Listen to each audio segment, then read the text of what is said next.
everyone, and welcome to Prehistoric Podcasts. We're glad you're here with us, and thanks again for having a listen.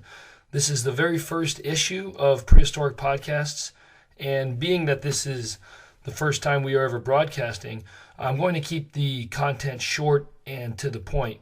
The topic of discussion on this podcast will be revolving around my new online magazine called Prehistoric Magazine, which will be released in April of 2016. So we have a few months before the first issue, in fact, comes out. But this magazine has been a long time in the making for myself, and it's a very personal issue and something that's very near and dear to my heart.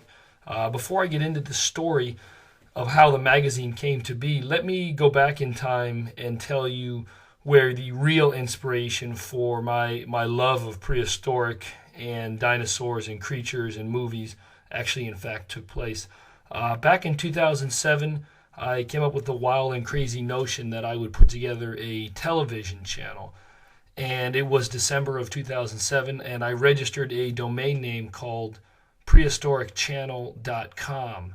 And at the time, I was really confident that I had, sunk an idea and hit a home run on something that would really come true one day. In January of 2008, I met up with an individual who shall remain nameless, but he is currently the founder of 3 big television channels to this day. And during that time, back in 2008, I started to do work for him. He was in the process of launching a small niche television channel, and I provided a lot of the grunt work. I posted the domain name to probably between 5,000 to 10,000 websites and blogs all over the internet. Anywhere and everywhere that I could post the link, I did. And the work was tedious. It was something where you had to go into each blog, leave a comment, and I would post the link to the website. So I did this between 5,000 to 10,000 times over the course of the next year.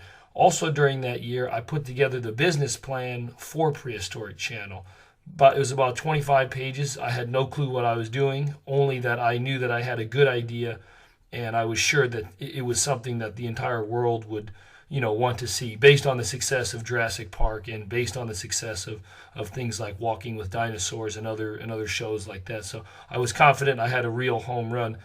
When I met with the individual, he looked at my business plan. He took a look at everything. A lot of my numbers didn't make sense.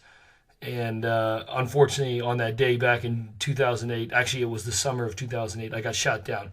The idea did not come.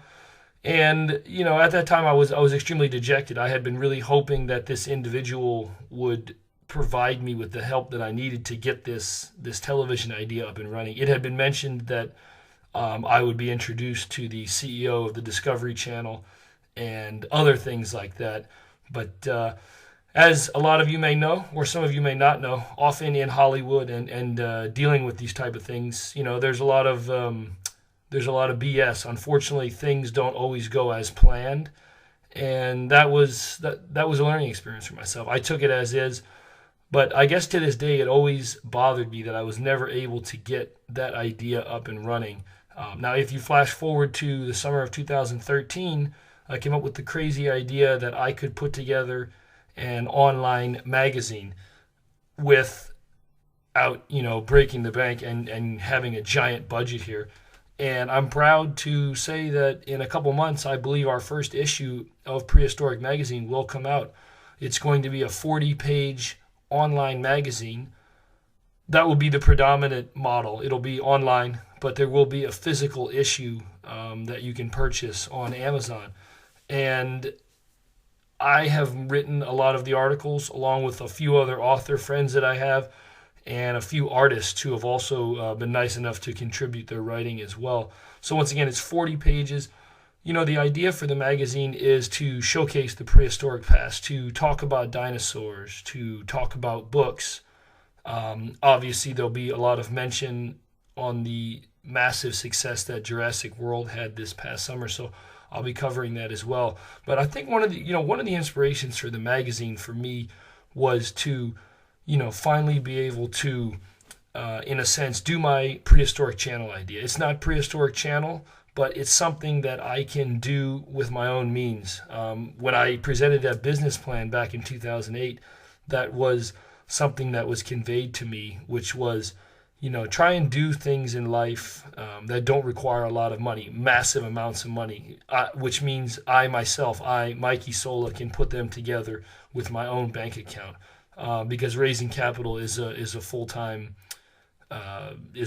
job. That was really what was conveyed to me back in 2008. Do something that is within your means and that you can produce. So, like I said, as we flash forward to 2013, I believe Prehistoric Magazine is something that I'll hopefully be working on for a long time to come. It's 40 pages. There's a lot of artwork mixed in. I've been fortunate enough to have people start to send me artwork, up-and-coming artists who really just want to get their art out there now. And these up-and-coming artists are called paleo artists, people who focus on the prehistoric past. Someone who draws a dinosaur, or someone who draws some type of early mammal, or a saber-toothed tiger, or a woolly mammoth. So that would be the term paleo artist. It's not exactly a mainstream term, but to anyone in this prehistoric industry, the word paleo artist is definitely something that has a very cool connotation to it. So once again, Prehistoric Magazine is coming out in April of 2016. And if you haven't had a chance to do so already, be sure to check out the website. It's www.prehistoricmagazine.com.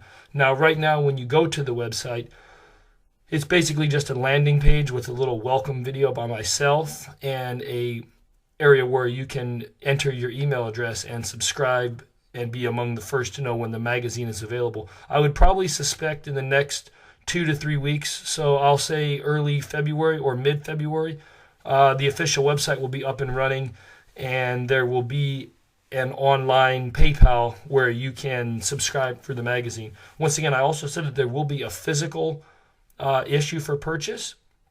This is a learning experience for myself. I don't know, as of right now, I don't know which model will be received better. Like I said, the online version is going to be a PDF. So if you were to subscribe online, you would be mailed the PDF version of the magazine. And obviously, if you went on Amazon and you ordered the physical, you would actually get a physical copy. So right now, I'm learning to see what will hit with the market, whether the physical will be more important than the PDF, or whether the PDF will be more important than the physical. Only time will tell. And once again, Prehistoric Magazine is launching in April of 2016. And within the next month or two, I'll probably start to get to work on the August issue. The magazine will be released 3 times per year: April, August, and December. So I have my work cut out for me, along with the small group of writers that I've assembled. Once again, thanks for taking the time here on Prehistoric Podcasts. And we will be talking every month about all things prehistoric. Thanks, and take care. Bye.